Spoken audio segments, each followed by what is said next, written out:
what we sought out to do was to create a board and ultimately a larger club body that was in a very inclusive space for all of us, and to create and to basically be the change that we wanted to see. And I mean, if I may be so cliche, but that's basically what it was rooted in. And so in that, now that we are the majority of the board, I take the responsibility of equity and inclusion very seriously. And in order to do that, I lean on procedure, right? Because sometimes, as we know, there are systemic issues, but procedures can help us wade through waters that can be heavily biased. So when a question came up as to whether or not we would open our meetings, I said, I'm not going to make that decision for everybody, because that's not about me. The club doesn't belong to me. The club belongs to Wellesley and everything that she represents. So let's take it to those members who were voted in to represent Wellesley and everything she represents, right? Not everybody, you can't just say a thing one time and they get it, right? Especially when it's not their purview, it's not your perspective. Trying to in the work that I do just in my daily job, the second thing I say, if I say something challenging, the second thing I say is, hey, you looked at this from your perspective, and that's not a bad thing. It's right. Your perspective. Right. Doesn't make you a bad person. However, you also have to be open to listening and attempting to understand mine, because we come from different places. We have different backgrounds. The example I gave earlier is I get mad at my mother and I call her and I said, why would you raise me to tell the truth? Everybody around me is lying, left and right. They lie on social media. They lie on you at work. They just lie, lie, lie, lie, lie. Why didn't you teach me how to lie? And she said, because the truth will set you free, some various wisdom. But just in something so simple as truth or lie, folks are raised differently. Folks have different perspectives of what constitutes truth, what constitutes lie, right? Like it's such a moving target. And so I say all that to say, the goal of what we did at the Chicago Wellesley Club and the goal of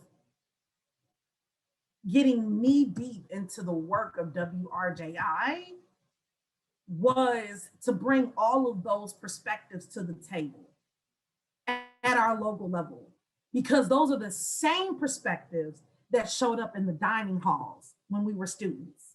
Those are the same perspectives that sat in Jewett Auditorium for the Wasatch show. Those are the same perspectives that attended the Ethos fashion show in memory of Kathleen Daly. Those weren't just Black people in those audiences. Those weren't just South Asians and Indians and those from that area in those audiences. It was all of Wellesley. And that's what what our goal, what we wanted to get back to. But in order to do that, you have to start somewhere. You got to unpack it all, right? You got to unpack it all. And so,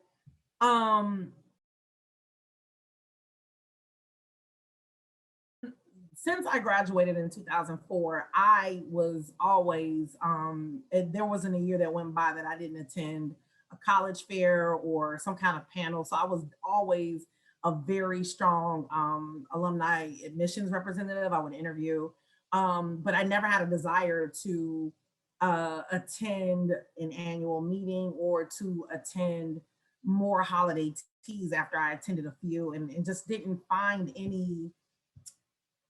I didn't find a lot of alums from the area that looked like me, that shared my experiences, that I could relate to. Yeah.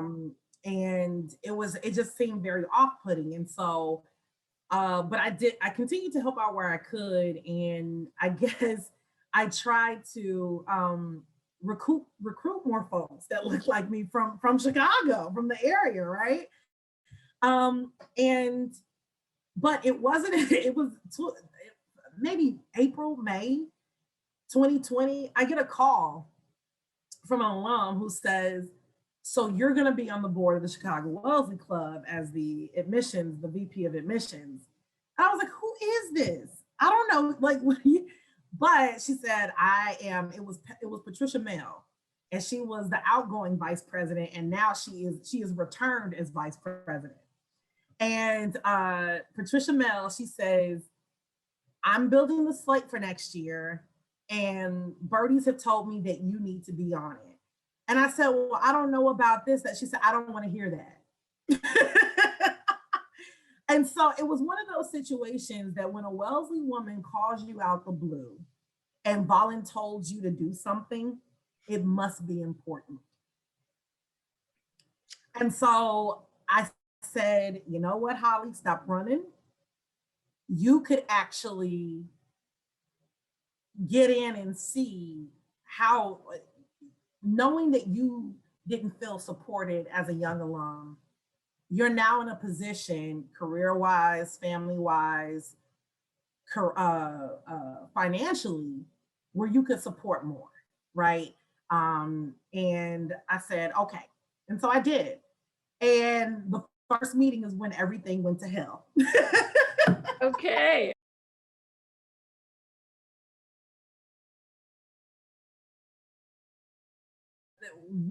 To me, what it drilled down to was the ignorance of well-meaning white alums.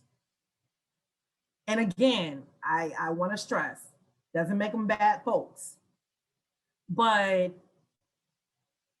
it was, the usual traps that well-meaning white folks run into, which is the qualifications. Well, I have Black friends. I'm not racist. I don't see color. I don't understand what the big deal. That's not what she meant. So, just the literally very tenets that WRJI works on as a part of like their basic curriculum was what was at play. And it was triggered, it was very triggering, traumatic, gaslighting. I mean, every bad thing that can happen in this work happened here.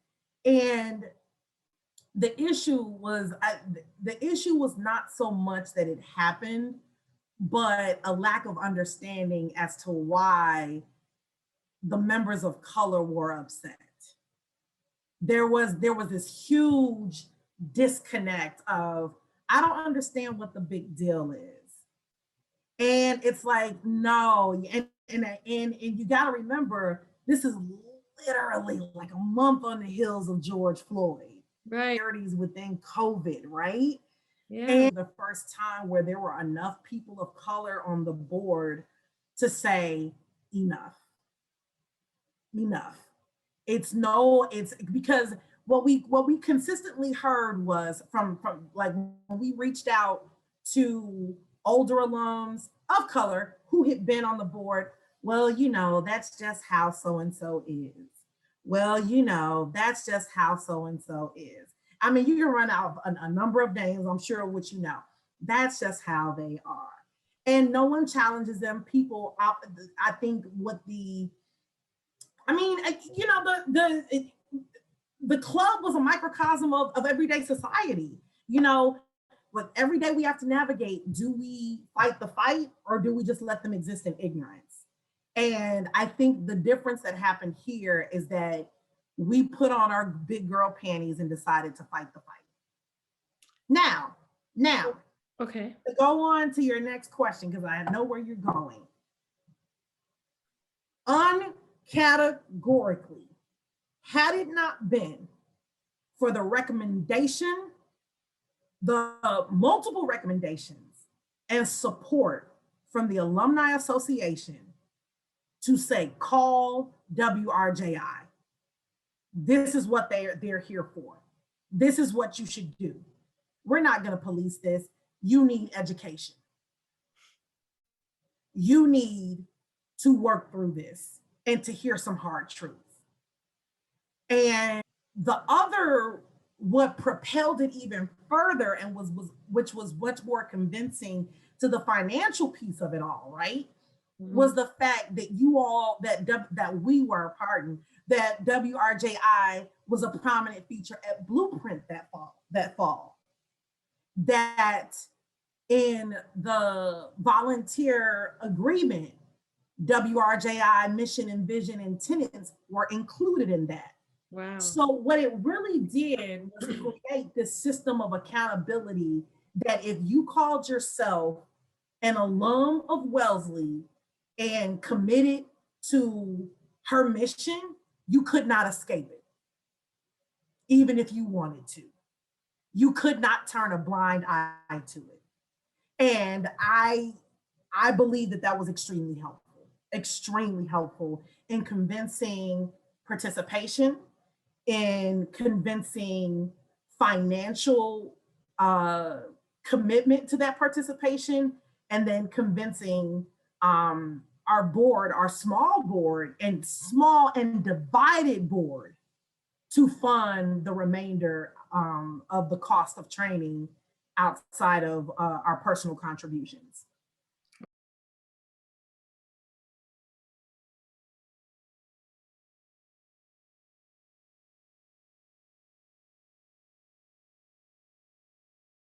I will tell you that we were all kind of shocked by that prompt. We were shocked because, you know, we had attempted to address this ourselves. There was a valiant attempt, and it failed ridiculously because no one was hearing, no one was listening. And, you know, in spaces like that, and especially, you know, with the marginalized, there's only a few of us who will persevere in spite of, who will continue to raise their voices even when they're being silenced. But the majority of us said, you know what, why do I try? And so first of all, I will tell you that I think I can speak freely when I can say that the members of color were very off-put, and we were like, oh, we didn't expect to talk. Like, we didn't expect to have to kind of like bare souls. And it was emotional. It was very scary. It was very scary because, you know, when you do that, it often gets confused with anger. And there is anger there. But we did not want that to be the conversation. We wanted the harm to be the conversation. Mm-hmm. And it was scary to put it all out there, knowing that there's a group of people who are going to read you, and there's a chance that they're going to respond to your emotion rather than the words that are coming out of your mouth. And so that I would say for me, and for I know I could talk to a couple other members, that was a very hard part of training, like out the gate. I know for some white alums that were in the training, they felt very defeated. I think that there is a perception that we were committed to vilifying or creating an enemy of some sort. And that's not, you know, for a lot of white folks, it's like that either or. Like, if you don't agree with my stance on social issues, then you're against me. And none of that leaves room for you to just maybe understand a different perspective, right? And so, you know, there was some victimhood in there. Well, since I can't talk, since no one wants to hear what I have to say. And, you know, I think that it was very important to have those voices heard uninterrupted. And I will say that the outcome of it, while it was scary for us of color, while it was alienating for maybe white alums, I think for other alums that Venn diagram that understood what was going on and wanted to learn more, and they were open to growth, they were open to hearing it and just really and fully and full-throatedly participating, it was the first time that they understood the harm. Right. Which, if you don't mind my pushing on it, you said you wanted them to hear the words and not the emotion, but part of this work is for white folks to actually get to know the pain and the anger and the frustration, you know, the generosity of Black folks and other folks of color to be willing to put that out there, not just the issues, the information, the, hey, did you know this? Did you see it this way? Viewpoint's one thing, pain is another. And I think that a lot that, you know, as long as we keep our conversation sort of purely intellectual and never allow the emotions out, I think people really miss a lot of the information they need, which is about how it feels to be Black in America. You know, and I agree. I agree with you. I wholeheartedly agree with you, and I wish I could. You know what I mean? Like I really wish that was an option for me. But like literally last week, my boss told me that she thought that I was angry at the company because, you know, I challenged her on something. And I had to reveal to her, I said, listen, when I challenge you, it's not because it's a personal thing or because I just want to find something to be angry about. It's because I am a Black woman in leadership and I have a responsibility to not be a part of the problem I am trying to solve. So when I push back, it's because I am taking the utmost care, because I feel such a weight, such a responsibility, and because we are in a landscape that changes literally week to week. So we don't know if ever there is a way to truly hit a mark here. All we can do is try and put forth our best effort. And so, you know, but essentially she was calling me an angry Black woman. And I'm like, stop that. You know, it's not like it's, yeah, there's anger, but hear what we are saying.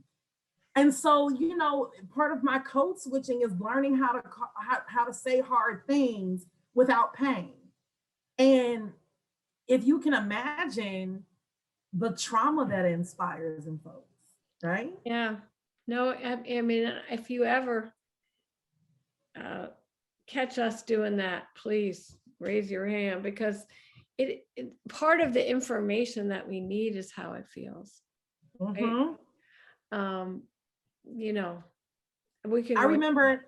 So it's funny. It's during one of the sessions, one of the sessions. I can't remember what it was. I think it was either the third or fourth one where Tyree showed herself in a hoodie, and versus the woman who was in nightclub clothing, but she was a white woman.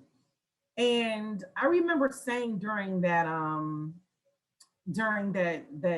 training that I didn't realize that I loved hood sweaters. And I didn't know that because for a very long time, I stopped wearing them, I stopped buying them. And I realized it was because Trayvon Martin was murdered. And when I said that during the training, I heard someone scoff, like that's ridiculous. But someone scoffed, and it was. But to your point, I've just literally given you like a direct connection to an emotion, to a challenge that I face because of racial trauma, and the response is, "Oh, don't be ridiculous." It's not ridiculous for Black folks. We are out here scared to wear fucking hood sweaters because a kid with Skittles in his pocket, minding his own business, died. wearing a hoodie. That's what I think the biggest fear was in that question was, how much do I reveal? How vulnerable am I allowed to be? And will that be validated? Because I WRJI is such a unicorn, because the theory is that intelligent, evolved women should be able to do better. And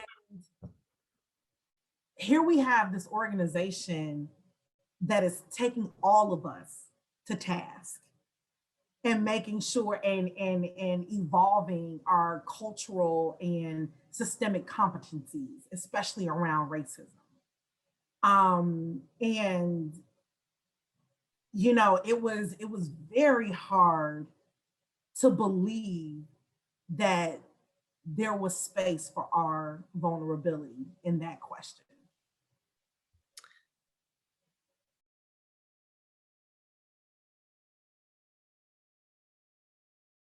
Two inciting incidents. The first, at my 15-year reunion in 2019 was the first time that I had actually engaged with WRJI. Somebody with a blue t-shirt with yellow writing, right, came and said, hey, come to this event. And they were like, it's not on the schedule, but you need to be at Green Hall. And I was like, okay, fine. And so, you know, we go, and it was kind of like a museum walk where there was a prompt, and then you stand by your paper and you write your responses. And it was the first time that I unpacked. So I can't even remember what all it was, but I unpacked so much in just that short session of an opening conversation. I learned so much about who I am, why I operate the way that I do, and that as a function of racial trauma, where folks are, you know, how folks land differently in their journey in this work. And it was very eye-opening, which is why when it was suggested by by the Alumni Association, I said, oh, right, I'm glad they're there. They do good work. I think that's the way to go. And then when I saw you in Blueprint, I said, oh, okay, this is some serious stuff. But what really drove it home for me and made the decision for me to volunteer is when I was lobbying to get the board to approve not only paying for the training, but also paying our individual contributions to the training. I said something to the effect of, because I love Wellesley so much, I am willing to give my earned money to learn things I already know. I know what it's like to be Black in America. I know what it's like to be a woman in this world. And I'm willing to pay money to help you learn white people. And I said that unapologetically. And I stand by it. The only thing I would change, I learned so much in those sessions, in those 5 sessions. I touched places of intent, and just unpack things about my whole modus operandi that I did not realize were rooted in places that needed healing, in places that needed more exploration, in places that would lead to my growth and ability to operate authentically, right? And I remember, you know, because we're all volunteers, and so, you know, you do your CWC work and the WRJI training, and then I went to work, and I found myself parroting the things that I was taught in WRJI, and I was like, this is life. And so the ultimate reason why I joined was, one, to again, I have a responsibility to bring others along for the journey, right? in the best, in whatever capacity, in the best ways I know how. But two, it really, feeds that my just nerd spirit, and that Wellesley spirit of just always be a student, always learn. There's always something that you can learn. And I did not realize I would learn that much about myself while trying to help someone else learn. And oh, and I will say, just I know we need to wrap up, but I'll say this. I also recognize that I am rather early in my woke journey. And I say that because I was raised to believe that essentially if I excelled in all of the places that matter, that I would be held, that I would not have to, that I would be able to compete equally with peers, no matter race, creed, color, whatever. And the older I got, the more I realized that was not so. And so I was probably about late 20s, early 30s, probably early 30s when I was like smacked in the face with it. And for the record, I'm 38, heading towards 39. So this is fairly recent that I've been like, wait, this is wrong, and it's not my fault, not my responsibility, but there are things I can do to be a better Hollee and to be a better person that can, and to be and to model the things that I want to see. Mhm. And so, that's my selfish impetus for joining WRJI. So, yeah.